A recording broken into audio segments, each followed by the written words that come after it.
Fala pessoal, eu sou o professor Basílio, professor de História. Eu queria contar um pouquinho a minha história. Eu comecei a estudar a história, principalmente porque a história nos ensina muito sobre os nossos dias, mas para além disso, estudar a história da humanidade nos mostra como existem infinitas e inúmeras formas de se viver.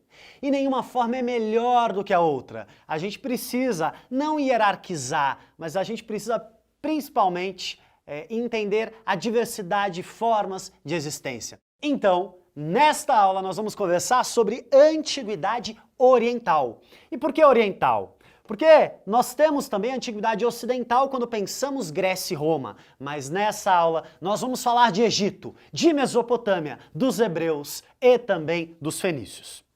Essas sociedades que vão se formar principalmente à margem dos grandes rios, principalmente Egito e Mesopotâmia, são chamadas de sociedades hídricas. Rapaziada, para pensar. O que é fundamental para a existência humana? Para as primeiras sociedades se formarem, o que as pessoas precisam? Precisam de água. E a água é crucial não só para a gente beber, mas a água é fundamental também para as colheitas, para o plantio. As primeiras sociedades vão se formar à margem de grandes rios.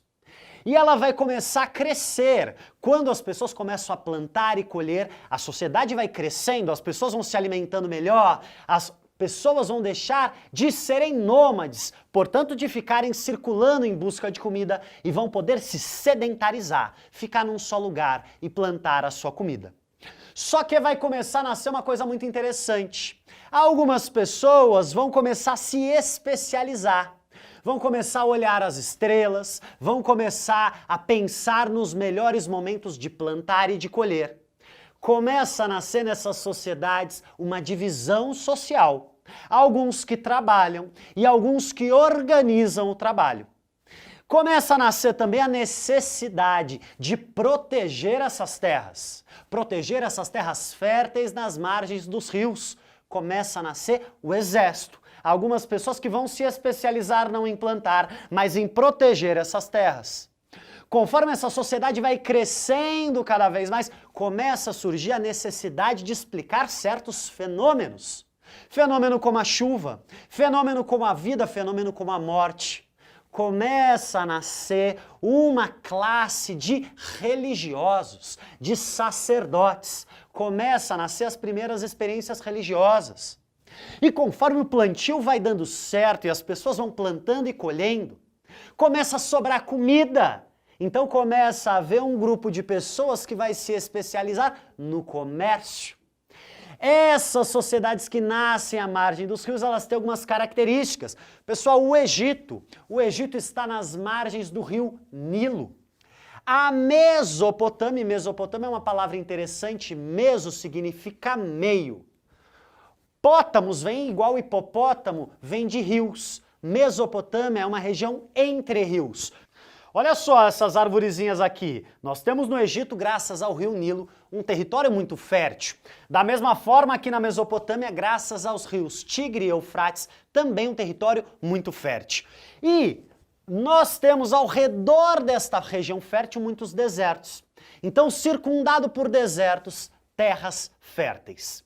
É importante a gente entender porque esta fertilidade, esta riqueza vai estruturar uma sociedade centrada nos rios e também com a presença de um Estado. São as primeiras sociedades estatais. É isso que eu quero apresentar para vocês.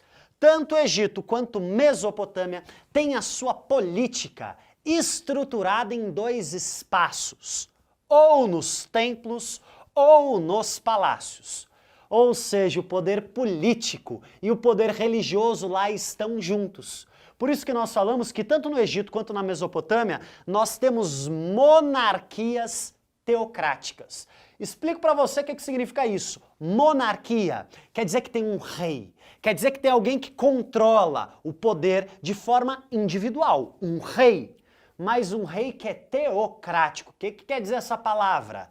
Theos vem de Deus, cracia vem de poder.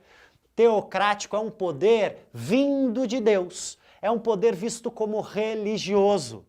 Em outras palavras, Tanto no Egito quanto na Mesopotâmia, o poder é visto não como uma ação de seres humanos, mas como algo vindo de Deus, um poder legitimado pela religião. Tanto no Egito quanto na Mesopotâmia, religião e política se misturam. Nós temos um grande exemplo no Egito, a figura de Faraó. Faraó é visto como um deus, é visto como a encarnação de um deus. Além disso, o que existe de muito importante no Egito e na Mesopotâmia? Uma servidão coletiva. Então nós temos no topo desta pirâmide o rei, o sacerdote. Depois nós temos o exército, depois nós temos comerciantes, depois nós vamos ter os escribas, pessoas que se especializam em escrever, pessoas que se especializam em registrar. E abaixo deste topo da pirâmide, nós temos uma imensidão de camponeses que trabalham e que pegam parte do seu trabalho para sustentar este Estado teocrático.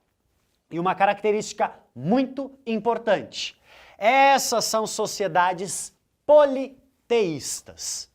Poli quer dizer vários, theos quer dizer Deus, portanto uma sociedade politeísta é uma sociedade que acredita na existência de vários deuses. E algo importante é falar sobre estes deuses. São deuses com características humanas. São deuses que o que diferencia esses deuses dos seres humanos? A imortalidade. Porque esses deuses politeístas, eles amam, eles odeiam, eles têm fome, eles têm sono, eles têm desejo. Então são deuses que têm características humanas. Esses deuses são usados muitas vezes para explicar fenômenos da natureza. Então o deus Sol, a deusa Lua, o deus responsável pela chuva e pelas colheitas. Perceba, os seres humanos estão buscando explicar fenômenos da natureza. É neste mundo de Egito e Mesopotâmia que nós vamos ter as primeiras tentativas de explicar os fenômenos naturais. A organização de um Estado burocratizado. É aí que vai nascer a escrita. Para alguns historiadores, é quando surge a escrita que surge a história. Essa é uma visão bastante complicada, porque muitos povos que não têm escrita, porque afinal não precisavam de escrita, são povos com história. Mas o que nos interessa nesse momento é que no Egito e na Mesopotâmia nasce a escrita. Mas essa é uma forma de existir nesta antiguidade oriental. Existem diferentes sociedades e eu quero apresentar para vocês mais duas. Entre Mesopotâmia e entre o Egito, nós vamos ter os hebreus. E os hebreus não estavam próximo de grandes rios. Eles não são tão ricos, pelo contrário, eles são pobres. A grande atividade econômica deste povo chamado hebreus é cuidar das ovelhas, são pastores de ovelhas, e pequenos agricultores, sobretudo de vinhas e oliveiras. Da oliveira é que se produz o azeite, da vinha é que se produz o vinho. Essas são as atividades econômicas dos hebreus, mas uma coisa muito importante. Os hebreus queriam se diferenciar dos povos ao redor. Os hebreus queriam ser diferentes. E a grande característica que diferenciava os hebreus é o monoteísmo. Os hebreus são monoteístas, eles são pastores monoteístas. O que quer dizer essa palavra? Mono quer dizer um. Theos quer dizer Deus. Os hebreus acreditam na existência de um só Deus. Os hebreus acreditam que este Deus ele não tem características humanas, mas que ele é um Deus diferente, distante. Ele é um Deus ético. Ele é um Deus que não se comporta como os seres humanos, mas que ele é sempre bom. E que mais do que isso, este Deus cria regras, cria leis. Leis que devem nortear a vida deste povo. Por meio do monoteísmo, os hebreus vão se diferenciar dos outros povos ao redor, porque afinal os outros povos eram politeístas. Você vai falar, mas por que isso é importante? Porque lá na frente, os cristãos vão se aproximar dessa tradição e vão acreditar na existência de um só Deus. Mas nem só Egito, Mesopotâmia e hebreus. Nesta antiguidade oriental, nós também vamos ter os fenícios.